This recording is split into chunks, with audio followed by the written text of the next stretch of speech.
god, oh my god, oh my god.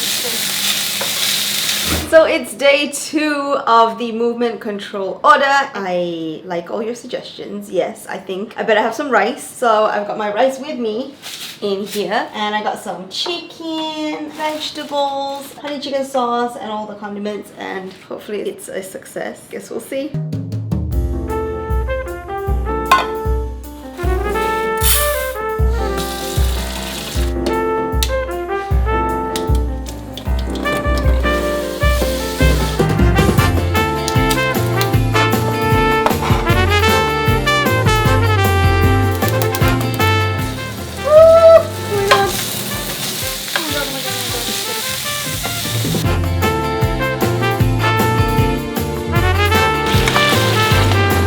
Presentation could be better, but it looks pretty good to me.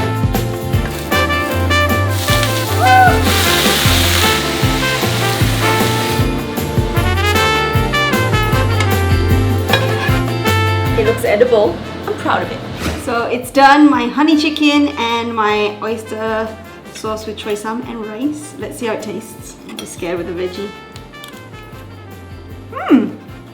It's actually pretty good. Chicken. The chicken is good as well. I feel like I can't take too much credit because it came out of a packet, but I fried that chicken good. Okay, so I'm gonna enjoy dinner now. What do you think I should cook for tomorrow? Let me know down in the comment box below. Let me know if you would try the food that I cooked or you would scared to get food poisoning. But yeah, I'll see you tomorrow. Bye!